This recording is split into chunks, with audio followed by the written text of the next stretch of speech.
Good morning, friends, and welcome to day 22 of our virtual field trips.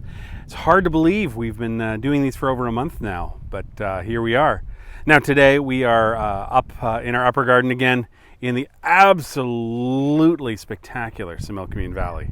It is not too warm yet. We had a storm come through 2 nights ago that actually put some fresh snow up on the mountains up there. Yeah, so the air's fresh, but the sun is definitely warm today.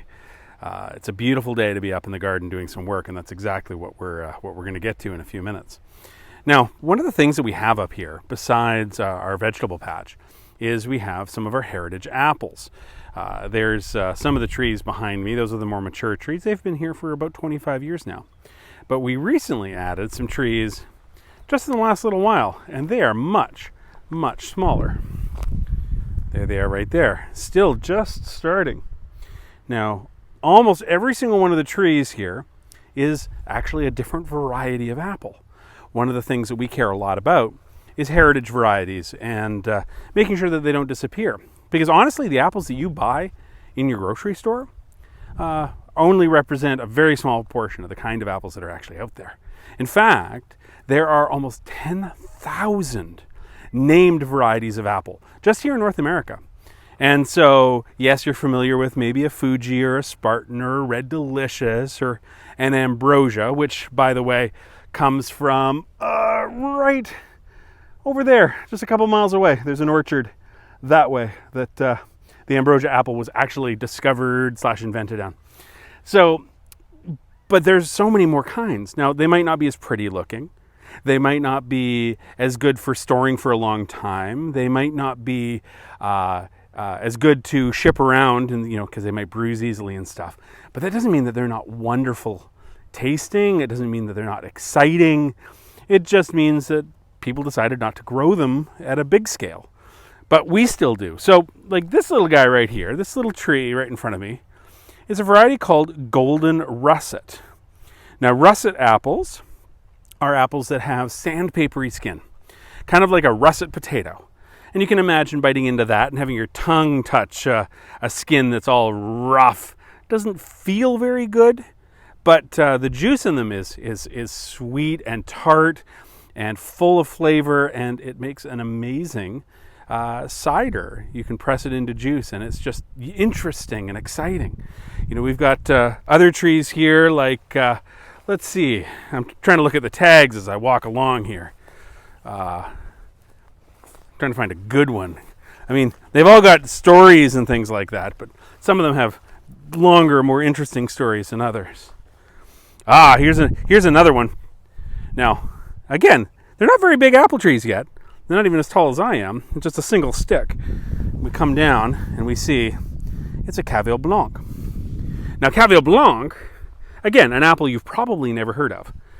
Some cideries use it for cider, but what's really cool about it is that when you take a Cavill Blanc apple and you cook it, the aroma, the smell that comes out is like apple times 1,000.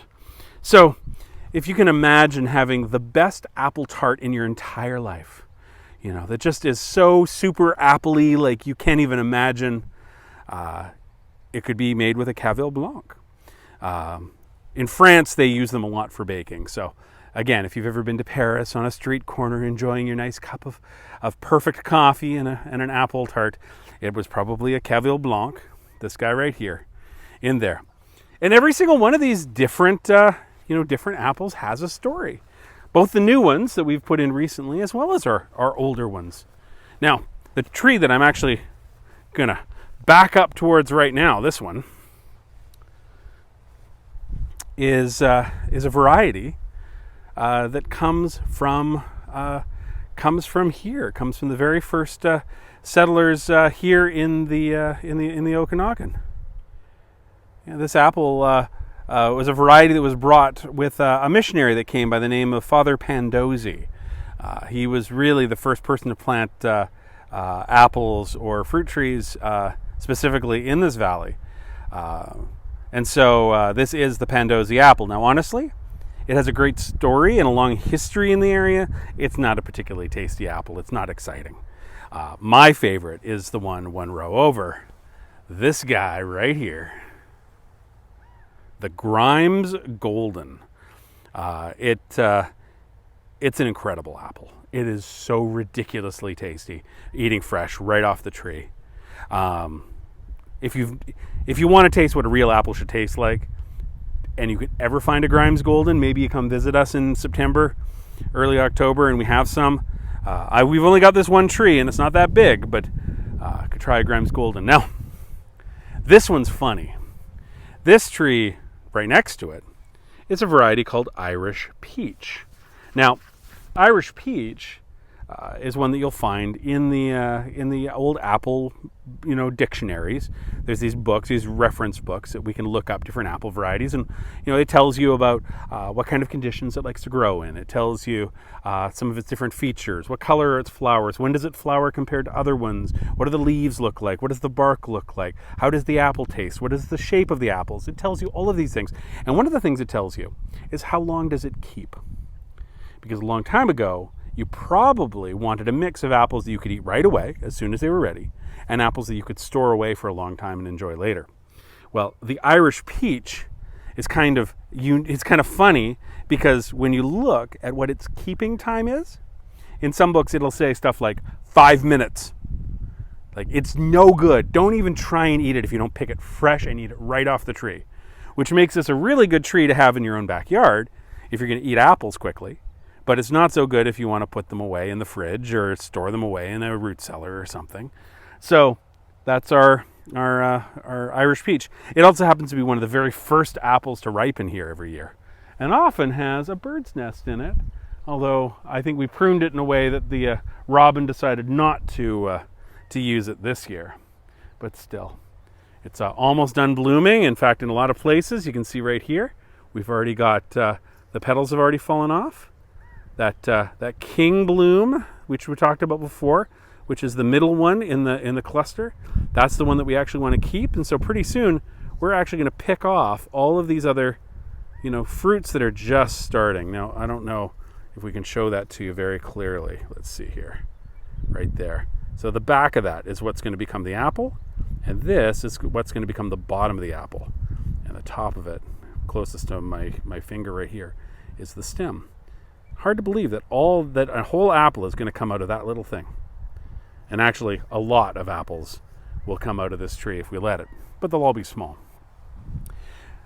So yeah, that's something that we take really seriously here at the gristmill, taking care of these old varieties, because in some cases, not a lot of people are interested anymore.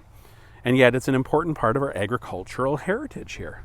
So hopefully we get a chance to invite you here sometime, maybe even by the fall, who knows. But it would be great to be able to show you some of these trees in person. There's one more tree that I don't have up here, I've got down below, that's a variety called Wolf River. And they are massive apples, well over a pound each. In fact, they tend to average close to 20 ounces. And they're monstrous. They're amazing apples to behold. Are they tasty? Meh. Are they useful? Meh. Are they really impressive? Oh, heck yes. So, anyways, we'll do more of something on apples maybe later on in the summer or fall when we actually have some apples to show you. Anyways, again, it is an absolutely spectacularly incredible day here in the Similkameen Valley. I'm going to quit talking to you and look into these trees and get back to my real job today, which is actually moving lavender. We've got a bed of lavender plants that it's finally time to move them into a more permanent home. And so we're digging them all up and we're putting them into nice straight rows so that we can harvest lots and lots of lavender. So you can see there's my row right there. Oh, look, and there's my son and my wife. He's working on his math homework and she's planting onions. So anyways, I hope you have a spectacular day. I hope you take good care of each other. I hope you stay safe, you stay healthy. And remember, as we always say at the end of these videos, if you can, please support us by buying a season's pass to the site. Just go on our website, oldgristmill.ca, click on the support button, buy yourself a season's pass. And we've got a few other things that we're starting to do now to try and raise some funds for ourselves, to keep ourselves able to pay the bills through the summer as we wait for being allowed to bring tourists and other visitors back. Anyways, you guys take care. We'll talk to you again soon, and We'll see you tomorrow. Bye-bye.